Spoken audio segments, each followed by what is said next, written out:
Namaste. You know about those cravings that you have when you had food, when you're already full, but you feel like having something. And usually it's always something that is full of guilt. A nice brownie, some chips, some snacks, some chakna. Everyone loves that and it is always something bad. I wanted to break this pattern, hence I wanted to do something healthy. So we are doing a vegan brownie today. A good brownie has weird proportions. Now if you hear me out, you'll probably freak out, but trust me, it works great and this is the healthiest way you can have it. So bakery is a science. We will not goof around with the basics. We will keep all our proportions intact and we will follow them so that it comes out perfect every single time. Now, I've taken this cup as my standard measure. This is one portion. So I've taken 1 cup of cocoa powder or drinking chocolate, whatever you have at hand. I've used drinking chocolate in this case, and I've taken 1.5 cups of sugar that I've powdered in this bowl here. So mixing the dry ingredients first. Then I've also got 1.5 cups of maida. So this is all the base that we have for the brownie. Now, for every 1 cup of maida or cocoa powder, I'm going to add 2 cups or 3 cups of chocolate. Now here I'm going to use a compound, so it's not got any milk solid in it. It's completely made from cocoa butter. So now what's the difference between a compound and a chocolate? A chocolate is usually a composition of cocoa solids, cocoa butter and milk solids and sugar. Now when you have a compound, we take out the milk solids, it's only the cocoa butter, cocoa solids and emulsifying agents that they use in this. So I've got 3 cups of the chocolate, 1 cup of the flour, 1.5 cups of the sugar and 1 cup of the cocoa powder.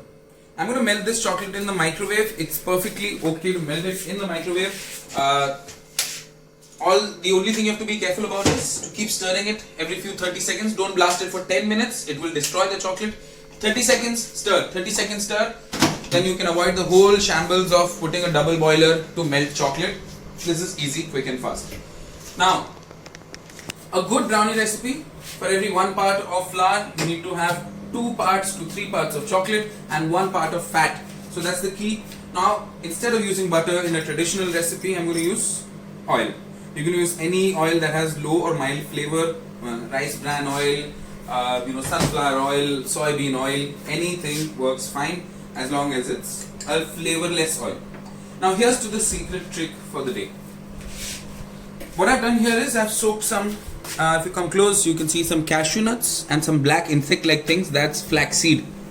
Flaxseed is a really nutritious seed and very commonly found in India, very inexpensive, not too expensive, and guess what, it mimics egg whites.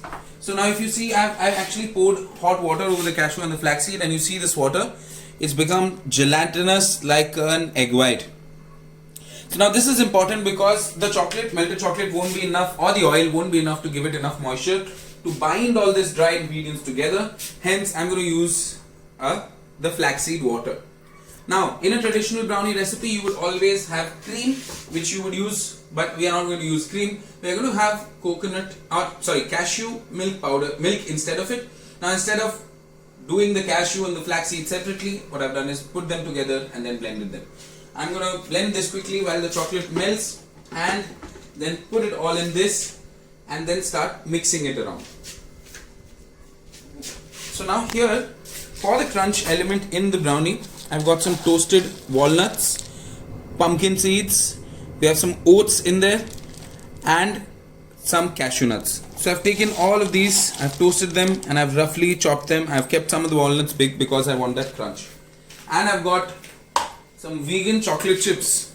So I really want a double chocolate extravaganza in my brownie. I've got my chocolate chips here and I've got some vanilla essence. So now what I'm going to do is, once I blended this,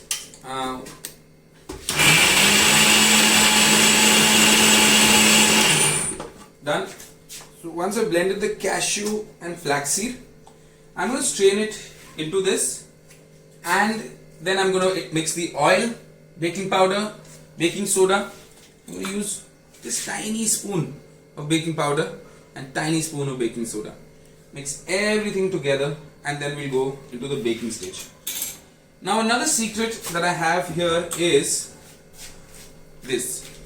Now this is an overripe banana which I'm going to use because, come on, no one likes to eat a dirty, ugly looking banana. So what we'll do is we'll blend it up and then we will add it into the brownie. We will also add peanut butter if you have it. If you don't, it's absolutely fine. So all of these will give the brownie a lot of moisture and a lot of fudginess that you get at the end of it. So once I start mixing, I'll come back and then we'll take it from there.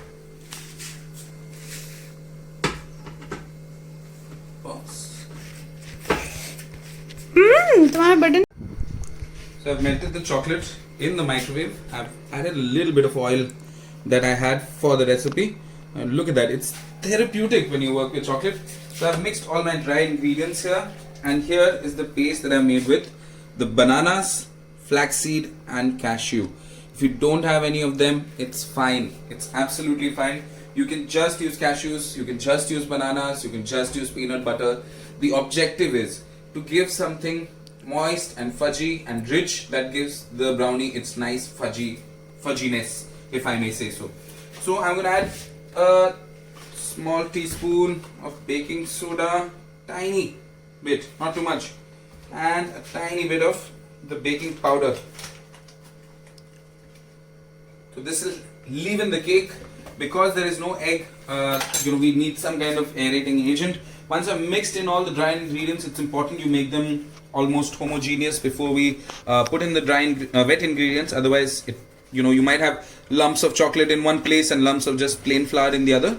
We do not want that. So once we've got this mixed, we've got our liquids inside. So this will work as our egg and cream replacement for the brownie. So the oil is working as a butter replacement for the brownie, and there is no replacement for some amazing chocolate. The only thing is that it's a vegan chocolate. So I'm going to clean all these bowls out and start mixing it in. Once I've made this into a homogeneous batter, that's when I will add this and put it inside a baking dish.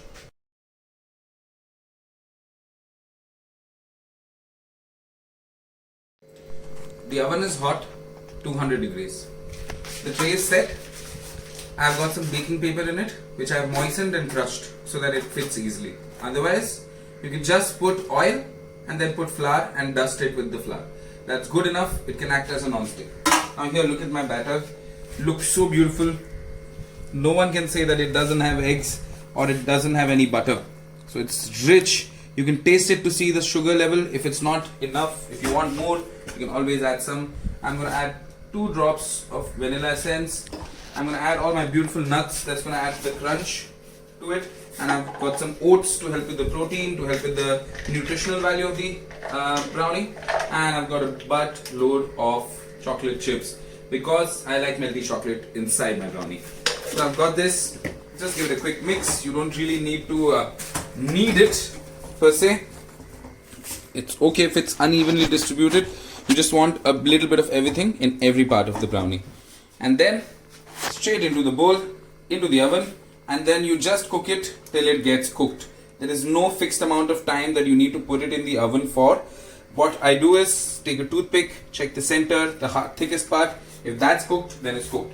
Now every oven behaves differently, and so does every ingredient and every weather. So just understand it, try it once, and I'm sure you'll get the hang of it. And let's come back and see how beautiful this turns out. So I got my brownie out. Now before I got it out, I put a knife in the center of the brownie because that's the part that gets cooked the last.